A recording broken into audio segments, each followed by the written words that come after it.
Penses-tu qu'un professeur d'EPS peut se constituer un patrimoine de 7 immeubles en seulement 2 ans?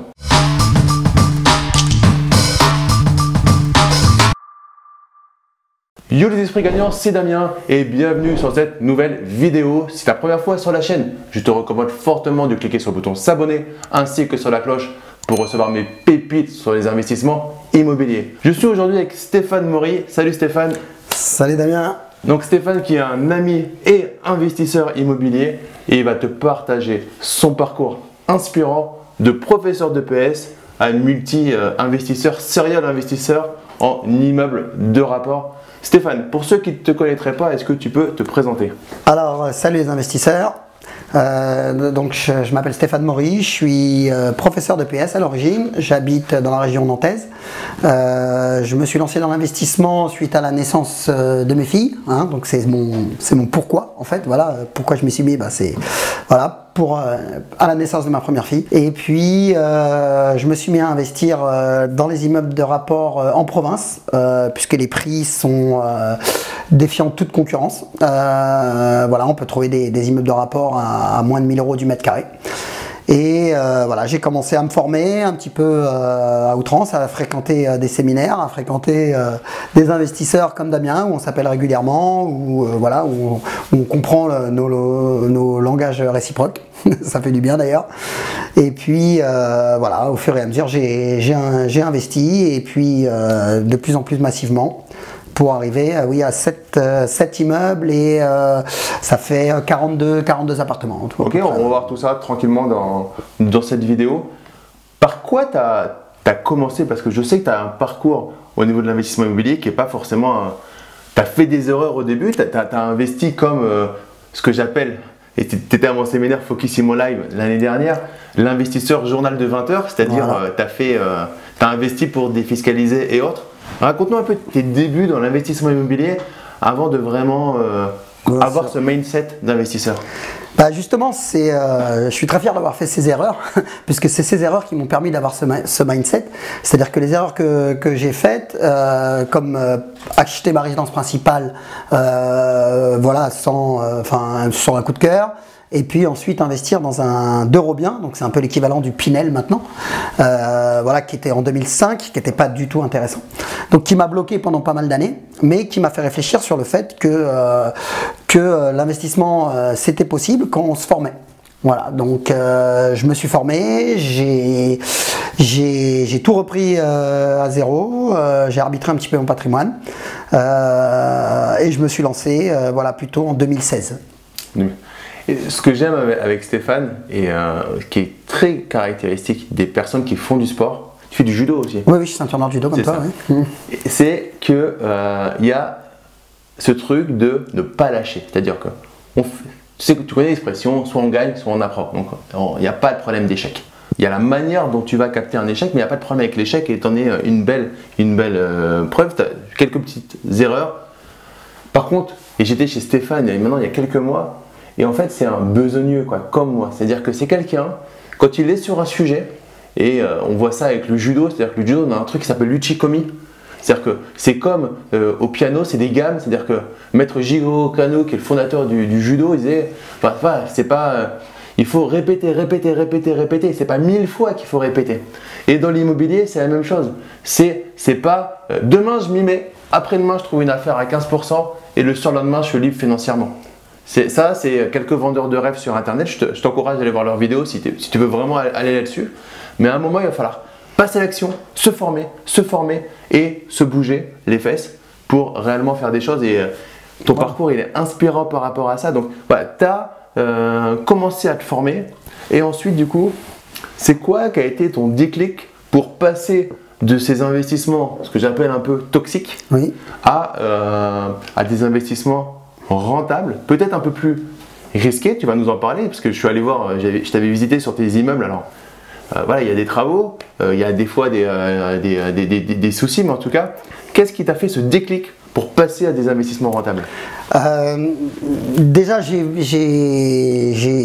vu des vidéos sur YouTube très inspirantes et ça m'a réveillé un petit peu au fait que il fallait que j'assure ma retraite et que j'assure l'avenir de mes filles. Donc on est en plein dans les retraites en ce moment et je crois qu'on a bien fait de s'y mettre. Tu fais ou pas actuellement? Non, moi je ferai. Non, je construis ma retraite moi-même. Elle pourrait s'arrêter définitivement, ça me gênerait pas. Et puis le fait de se créer un challenge, hein, parce qu'on est des compétiteurs, donc on sait ça aussi, et d'essayer de prouver un petit peu aux autres aussi qu'on peut réussir sans forcément suivre le modèle du système qu'on nous a imposé depuis tout petit, hein, et voilà, d'aller plus loin que ces croyances limitantes, et puis se lancer. Donc on parlait d'Ushikomi tout à l'heure au judo, répéter les mouvements, donc répéter des formations, plusieurs formations tous les jours, 2 heures par jour, ça je l'ai fait. Mais où est-ce qu'on apprend le plus au judo? C'est pendant les combats, hein, en randonnée ou en compétition. Et ben donc là c'est pareil, on va apprendre beaucoup plus en allant acheter, ben voilà, mon premier immeuble, à subir des galères de chantier, à subir voilà, des mauvaises surprises avec la mairie, etc. Mais on apprend, on se blinde et après on ne refait plus l'erreur. Et au fur et à mesure, après on devient vraiment rentable et puis bah, finalement ça fait l'effet boule de neige. Chaque immeuble que tu fais, tu deviens plus puissant déjà au niveau des connaissances, mais aussi au niveau financier, devant le banquier. Et puis voilà, au bout d'un moment, bon, il te limite au bout d'un moment, hein, au bout d'1,5 million d'euros de patrimoine, il commence à te calmer un petit peu. Mais voilà, sinon, puisque tu es rentable, il te suit, quoi. J'ai fait exprès de faire Stéphane sur ma chaîne, et comme je dis souvent, je ne suis pas un vendeur de rêves. Je dis des choses très très concrètes. C'est parce que réellement, il l'a fait, et réellement, c'est normal que ça te fasse tiquer. Tu te dises, c'est pas possible. C'est réellement possible de le faire en ayant les bonnes méthodes, en se formant et en se faisant accompagner pas à pas pour ensuite prendre son autonomie tout simplement. C'est largement à la portée de tout le monde. Par contre, effectivement, à un moment, ouais, tu t'es formé. Bah, faut implémenter, mais il y a 3 choses, c'est se former, s'entourer et puis agir, quoi, passer à l'action. Voilà, c'est ça. L'un sans l'autre, ça sert à rien. Si on passe à l'action, on ne s'est pas formé, on se plante. Si on se forme et on passe pas à l'action, bah, ça sert à rien. Et en plus, s'entourer d'investisseurs, aller rencontrer, aller à des séminaires, investissez dans vous-même en fait, investissez dans des formations, mais investissez aussi dans des rencontres. Et c'est là qu'on va trouver des partenaires, on va trouver des gens extraordinaires qui sont partis, bah, comme la plupart d'entre nous, de pas grand-chose, quoi, on va dire quand même d'un CDI, hein, mais voilà. Et puis si on lâche rien, et ben, au bout d'un moment, on y arrive. Hein. C'est pas sans difficulté, on vend pas de rêve, on l'a bien dit, hein, vous allez avoir des galères, ça fait partie du métier, c'est pas grave. C'est pas grave, on lâche rien. Et c'est moi j'ai grandi en logements sociaux, donc j'ai vu ma mère avoir des difficultés pour remplir le frigo et vivre sur le débit différé du mois suivant. Je sais pas si tu as connu ça, mais en tout cas, je voyais ma mère, elle aurait pas pu nous nourrir si le système de débit différé n'existait pas. Donc c'est l'équivalent de vivre à crédit tout le temps. Quand tu as vu ça, tu peux pas reproduire la même chose. Donc tu mets en place des systèmes. J'avoue que je partage ce que tu dis. Quand je vois sur le système de retraite tout ce qui se met en place, bah, j'ai pas mal de recul là-dessus parce que je considère que je veux une retraite. Hein. Je suis comme tout le monde. Attends, si je cotise, je veux une retraite. Oh. Par contre, je considère que ça sera de l'argent de poche pour moi. C'est-à-dire que je ne mise pas dessus. Et j'ai du mal aujourd'hui à concevoir que quelqu'un de nos âges puisse ne pas créer des choses à côté de la retraite. On sait qu'il y a un souci. Après, on n'est pas là. Moi, c'est pas une chaîne de politique, donc on n'est pas là pour faire de la politique. Mais on a des magnifiques systèmes à côté, et t'en es la preuve vivante pour se créer son système de retraite. Au niveau de ta stratégie d'investissement, tu es plutôt en nom propre, en société ou les deux? Qu'est-ce que tu as mis en place? Alors j'essaye de diversifier un petit peu, voilà, pour pouvoir sécuriser derrière au cas où une stratégie serait moins judicieuse qu'une autre. Donc j'ai commencé par investir en nom propre dans une maison que j'ai divisée en 2 appartements, dont une coloc. J'avais fait quelques séminaires et quelques vidéos sur la négociation, donc ça m'a permis aussi d'appliquer tout simplement ce que j'avais appris. Voilà, on applique, ça marche. Ce sont des mathématiques. Voilà, bah, c'était une maison à 170 000 euros que j'ai eu à 110 000 euros en négociant. Parce que j'ai appris à négocier, je l'ai pas inventé comme ça, quoi.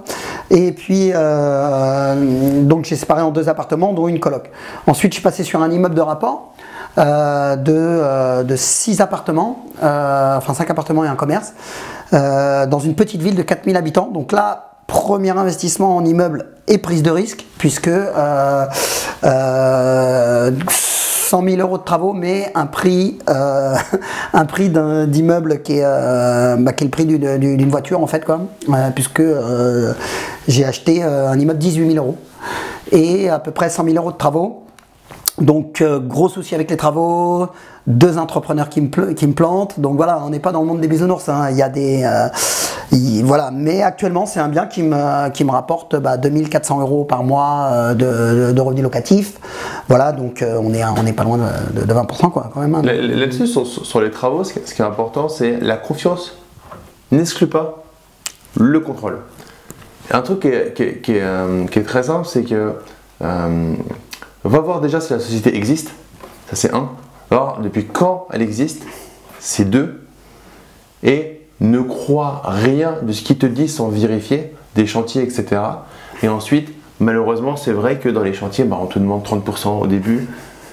Et puis, s'il part avec l'argent et qu'il abandonne le chantier, alors voilà. En France, on va pas se mentir, le propriétaire est quand même moins défendu quand il a un souci que le locataire. Merci. Et là, au-delà d'aller faire des procédures... on perd beaucoup de temps dans les procédures, on perd beaucoup d'argent et on n'arrive pas à dormir, donc est-ce que ça vaut la peine? En fait, moi j'ai fait le choix de... Bon, j'ai perdu 13 000 euros, donc j'ai fait le choix de ne pas faire de procédure, mais j'ai appris. Voilà, je me suis fait une formation à 13 000 euros en fait, qui m'a permis de me blinder pour les investissements d'après. Ce que tu dis est très pertinent. J'ai des personnes, moi je fais des sessions stratégiques pour sélectionner les gens dans mes programmes, et j'ai des personnes qui tiquent sur le coût du programme, qui est un petit peu plus cher que le coût moyen, mais le suivi n'est pas le même.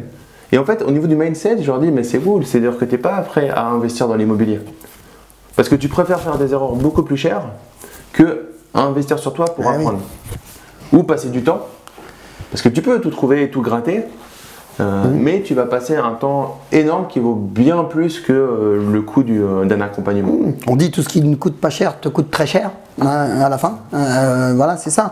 Et puis si tu n'investis pas et que tu veux que des vidéos gratuites sur YouTube, au bout d'un moment, tu n'auras pas les informations suffisantes qui te permettront de faire la différence. Donc je pense qu'en prenant un coaching ou en achetant des formations, tu vas vraiment savoir les petites astuces qui sont pas forcément connues du grand public, mais qui vont te permettre de faire la différence et de réussir. Voilà. Donc, cet immeuble, tu l'as acheté en SCI? Alors voilà, j'ai monté une SCI à l'IS. Donc le but c'était, vu que ma femme à l'époque et moi nous travaillons, c'était d'encapsuler une assiette fiscale pour pas se dépasser de tranche et se faire trop bombarder par les impôts, quoi. Okay. Voilà. Avec un but patrimonial aussi pour mes filles. D'accord. Voilà. J'ai 2 filles. 2 enfants. 2 enfants, ouais, qui ont 4 et 6 ans. Donc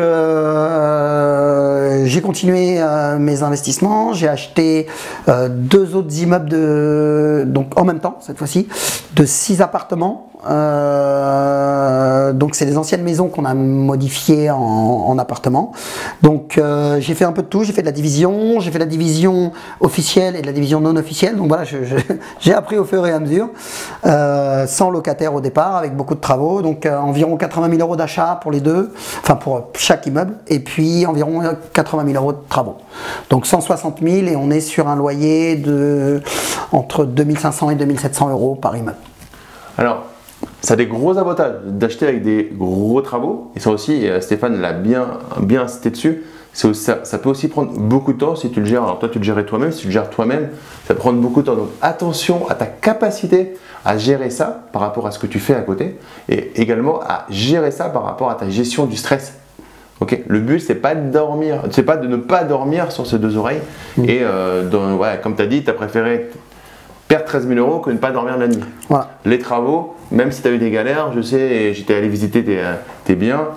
Il y avait un dégât des eaux quand tu étais venu. Ça fait partie, mais ça fait partie d'un truc qui... Ça fait partie du boulot. Ça te passionne, et après, il y a aussi quelque chose, en étant prof de PS, T'as voilà, as quand même un peu de temps, sachant que tu travailles pas loin de chez toi. Enfin, voilà, ouais. Donc attention aux travaux, c'est très bien, mais il faut avoir la capacité de les mener. Et c'est une stratégie qui est, dans ces cas-là, si on peut le faire, très pertinente, en France en tout cas. Alors après, justement, j'ai progressé justement dans mes stratégies aussi. Là, je suis passé maintenant à 2 autres immeubles qui sont cette fois avec des locataires déjà en place. Je te l'avais dit, quand j'ai vu Stéphane, on se calme, bien sûr, mais et on passe sur du déjà loué.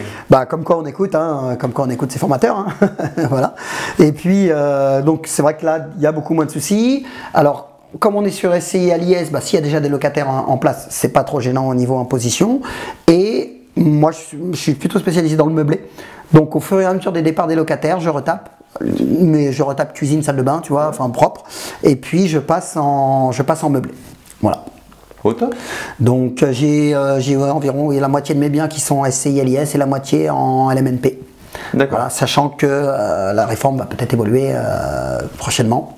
Donc on verra comment on arbitre ça. Après, c'est pas très grave de passer au LMP. Non, c'est pas très grave. Ça baisse un petit peu son cash flow, mais ça a d'autres sécurités comme le RSI couvre aussi quand tu travailles plus. Donc ça peut avoir aussi des avantages. Ça a un avantage sur la plus-value, sur l'impôt sur la plus-value. Donc ce qu'on perd d'un côté, on le gagne de l'autre. Et comme on est investisseur, on sait qu'on est en France, on sait que ça va bouger. Donc ça fait partie du jeu. On s'adapte.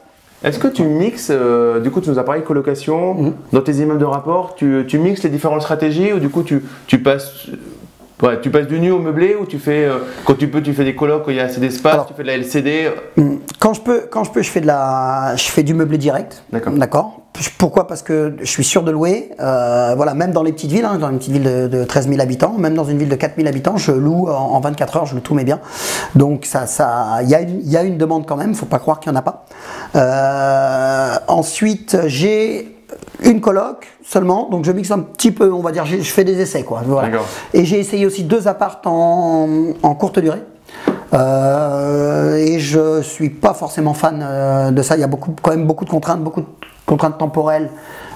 Même si tu délègues, il faut être sûr de la personne. Et voilà, c'est pas toujours évident de pouvoir assumer, voilà, et puis d'être dépendant des sites comme Airbnb ou Booking, quoi. Attends, j'en parle dans la conférence, dans la formation que je propose.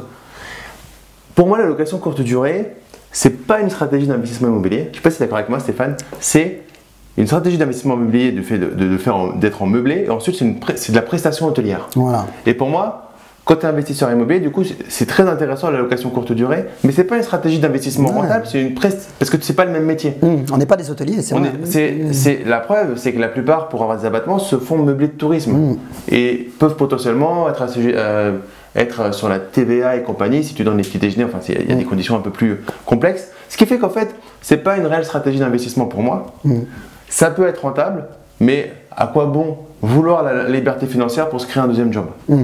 Je suis assez en phase. Comme on dit, il faut travailler sur son business et pas dans son business. Voilà, il faut trouver comment optimiser tout ça, automatiser et déléguer tout ce que tu peux déléguer. Faut garder le contrôle, bien évidemment. Or, avec des plateformes comme Airbnb, on n'a pas toujours le contrôle. C'est un peu eux qui décident. S'ils s'arrêtent du jour au lendemain et que tu as tout misé là-dessus, comment tu fais? Alors, 1, c'est ça, et 2, c'est l'épée de Damoclès de la réglementation qui peut être, via le lobby des hôteliers, te couper ta pseudo-liberté financière. Quoi, voilà. si tu veux. Après, c'est tellement rentable. Pour ceux qui n'ont pas beaucoup d'appartements, ça peut être une stratégie. Quand tu commences à en avoir plus de 10, 20, avec du meublé, ça peut être suffisant. Il y a des stratégies de masse qui peuvent être très intéressantes pour arriver au même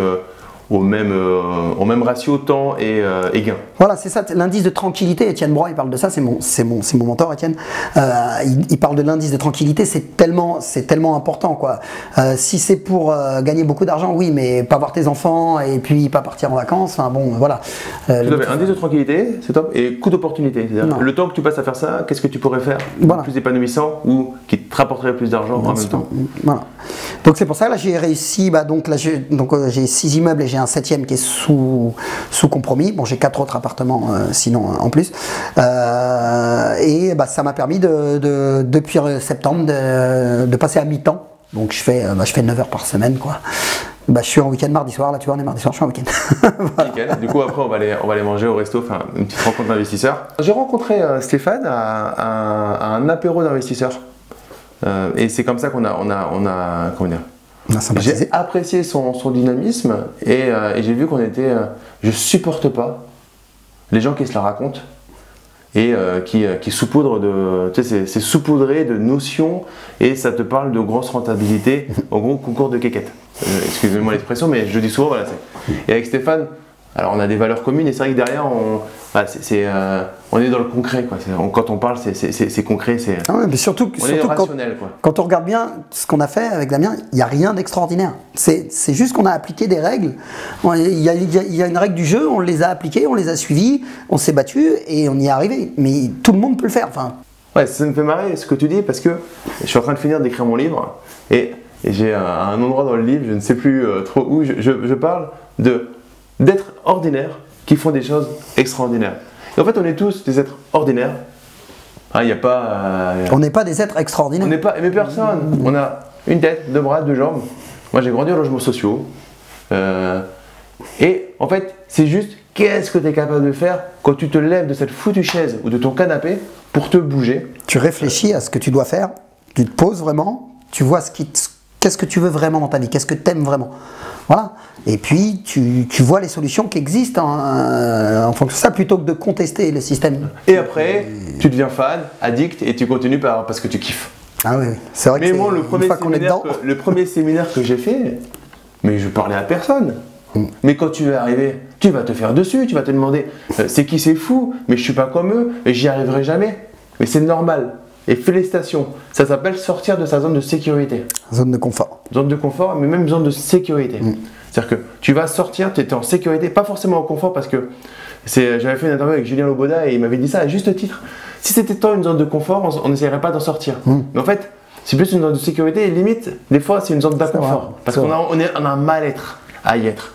Et en fait, dans ces cas-là, on se bouge, tout simplement. Tu nous as parlé de faire des investissements dans des villes, 3 000, 8 000, 12 000. Est-ce qu'au niveau du taux de vacances, parce que je pense que ça peut faire peur à certaines personnes qui nous regardent. Le taux de vacances, tu peux nous en dire deux mots avec ton retour d'expérience, t'en penses quoi? T'as quel taux de vacances? Je crois que c'est là un petit peu la base de la réussite de mes investissements, c'est que j'ai osé aller dans des endroits où les autres n'osaient pas aller. En fait, voilà. Et je me suis rendu compte que partout les gens avaient besoin de se loger. Partout les meublés pouvaient se louer. Même à prix bien plus fort, puisqu'on est dans des villes où le marché est tendu, mais il n'est pas tendu que dans les grandes villes, il est tendu aussi dans les petites villes où les gens ne trouvent rien, notamment trouvent rien de correct. C'est ça, voilà. Il y a de la merde. Voilà. Et en fait, notre grande force, c'est pas forcément la qualité exceptionnelle de nos investissements, on fait du beau, mais c'est plutôt les défauts des autres investisseurs qui font du basique, quoi. T'étais là tout à l'heure quand j'ai tourné ma vidéo? Non. J'ai parlé de colocation haut de gamme et j'ai exactement dit ça. C'est-à-dire que, en fait, c'est déjà du haut de gamme par rapport à ce que font les autres. Voilà. Et ensuite, c'est un juste milieu pour pas dépenser des dizaines de milliers d'euros, mais faire déjà largement mieux que les autres. Et un truc où, clairement, là, je suis dans un de mes appartements en colocation à Nantes. Je te reçois en attendant une gestion de rotation de colocataires. Voilà, je sais que là, s'ils vivent pas bien là-dedans, je comprends plus. Top, donc voilà, qu'on fasse les choses. Ils sont heureux. Je suis allé une fois quand j'étais venu te voir, tu étais avec tes locataires, il y avait de bonnes relations. C'est ça, la vie elle est cool. On est là pour se servir de l'immobilier, pour transformer nos vies, mais pas pour abuser des gens avec l'immobilier. On fait aussi du social, hein. Attention, on n'est pas dans le monde des bisounours non plus. Il y a des locataires des fois qui sont en difficulté, où c'est très souvent la CAF qui paye. Bon, c'est limite, hein, mais en tous les cas, c'est pas grave. Ces gens-là ont besoin de se loger aussi. Et il y a des gens très bien, de toute catégorie sociale. Et ces gens sont super contents. Pourquoi on marche bien sur nos appartements? Parce qu'on apporte de la valeur aux locataires qui sont super contents et qui restent. Hein. Ils sont contents d'être dans l'appartement, on est content de récupérer de l'argent et tout le monde, c'est une relation gagnant-gagnant, un bon partenariat commercial. Voilà. Un conseil, on arrive à la fin de cette interview, j'ai encore 2 questions pour toi Stéphane. Un conseil que tu donnerais à quelqu'un qui voudrait se lancer, qui nous regarde, qui a envie, qui est là, qui a envie de prendre sa place pour Focusimo Live, qui a envie de se former, mais qui se dit attends. Il retourne à la machine à café et on lui dit non, arrête, c'est impossible, c'est des vendeurs de rêves, c'est des menteurs. Qu'est-ce que tu lui dis? Tu as pratiquement dit la réponse dans ta question. Vas-y, regarde-le, dis-lui. C'est-à-dire que c'est simple, il faut te former, il faut que tu investisses sur toi-même. Voilà, c'est simple. Si tu as 5000 € qui traînent sur un compte, ne les mets pas pour aller à Las Vegas. Investis dans 2, 3 formations, va dans des séminaires. Ce que tu auras dans la tête, on ne pourra jamais te l'enlever et ça te permettra d'être plus sûr de toi, de ne pas faire d'erreurs qui pourraient te coûter des dizaines de milliers d'euros. Voilà. Et voilà, dans les séminaires, entoure-toi de gens qui ont réussi avant, entoure-toi de personnes qui sont à l'aise là-dedans, qui ont déjà échoué avant, ça évitera de faire les erreurs et qui ont réussi après. Voilà. Et puis après, il faut se lancer. Il faut se lancer. Ton premier appartement, même si tu commences par un parking, au moins tu commences par quelque chose. Voilà. Et puis, une fois que tu es lancé, c'est bon, on y va, on continue. Et puis tu vas voir que la confiance va venir. Et puis on se prend au jeu. Et puis après, on devient presque inarrêtable. Voilà. La dernière question pour finir cette interview, Stéphane. Un livre que tu conseillerais à quelqu'un qui voudrait se lancer, immobilier ou autre, parce que je sais que tu lis aussi d'autres livres. D'accord. Le premier livre qui m'a mis une petite baffe, c'est La semaine de 4 heures de Tim Ferriss. Alors, il n'y a pas tout à prendre dedans, parce que des fois, c'est un petit peu utopique. Livres, ouais. Mais voilà, et sinon, il y a le bouquin de Goulven Tristan aussi, Comment je me suis constitué un patrimoine de plusieurs millions d'euros avec un salaire de 1750 €. C'est le titre le plus long d'Europe. Mais ça donne vraiment un esprit, un mindset. Voilà, Je te mettrai dans le petit i en haut de la vidéo une interview que j'ai donnée avec Goulven. On parle de son livre, parce qu'il m'a interviewé sur mon parcours. Et à un moment, je leur dis, je me permets du coup, dès qu'on cite le livre de Goulven, qui est pour moi un excellent mindset. Par contre, attention, tu lis des choses, prends le recul nécessaire et dis pas ok, il a fait la page 42, 3 banques en même temps, etc. Il avait le mindset aussi, hein. Et il était tout seul et il n'avait pas de charge locative, il était à la caserne et il a pu supporter pas mal de choses, dont des choses bien et des choses moins bien qui font qu'il a un super parcours. De toute façon, il faut vérifier. Attention à prendre toujours du recul sur ce genre de choses. Je trouve que c'est un excellent livre que j'ai lu aussi, pour voir que c'est possible, et ensuite par contre transpose-le à ce que toi tu es capable réellement de faire. Excellent, 2 livres que je recommande aussi, Le principe des muses, le principe de mettre en place un système au service de sa vie de Tim Ferriss, même si 4 heures par semaine, c'est un bon titre putaclic. Hein, c'est un peu utopique quand même, ouais. Y a du boulot, mais en effet, au bout d'un moment, tu peux quand même te dégager du temps pour t'occuper de tes enfants, pour partir en vacances, pour prendre le temps de vivre. Une fois que t'es bien, il tourne, et que tes locataires sont dedans, ça prend du temps, 2-3 ans de travail, je pense, assez intensif pour s'y mettre. Après, tu peux déléguer. Par exemple, cet appartement-là dans lequel on est, et j'y ai, t'es témoin parce que j'ai vu la construction aussi. On est venu une demi-heure, je n'ai pas remis les pieds, donc j'ai mis les pieds dedans environ une demi-heure. J'ai tout géré à distance, toutes les entrées, toutes les frictions, je les ai évitées par la méthodologie de la colocation optimisée. Et on a fait une demi-heure, donc c'est aussi possible. Ça coûte un chouïa plus cher au démarrage de déléguer, mais voilà, c'est des choix, coût d'opportunité par rapport à ce qu'on peut monter en place, par rapport au fait de le faire, mais le plus important, c'est de passer à l'action, tout simplement. Bien sûr.